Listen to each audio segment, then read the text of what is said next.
Isang miyembro ng Dragon Boat Team ang nawala nang lumubog ang kanilang bangka sa Manila Bay. Nangyari ito habang nag-eensayo ang grupo para sa nalalapit na kompetisyon. Nakatutok si Jamie Santos. Makailang beses inikutan ng mga taga-Philippine Coast Guard ang lugar kung saan sinasabing lumubog ang bangka ng Alab Sagwan Pilipinas Dragon Boat Team. Hinahanap nila ang nawawalang miyembro nito na si Jerome Tipon. Nag-e-ensayo raw ang grupo pasado alas 5 ng madaling araw at pabalik na sana sa breakwater nang pasukin ng tubig ang kanilang bangka. Ang time lang na yun talaga medyo may nagpanik siguro. Kaya nag-alisan yung mga tao sa boat.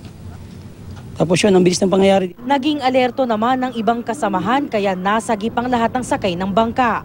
Pero di raw nila napansin na nakabitaw pala si Tipon at nawala na itong bigla. Tinuturo nilang lugar na nilubugan. Wala naman doon sa lugar na yun. Medyo makikalaman, nasa 20 pataas yung 20 feet pataas. Dumating ang ina ni Tipon pero tumanggi itong magbigay ng pahayag. Tuloy naman ang paghahanap ng PCG at Philippine Navy sa katawan ni Tipon. Jamie Santos, Nakatutok, 24 Oras.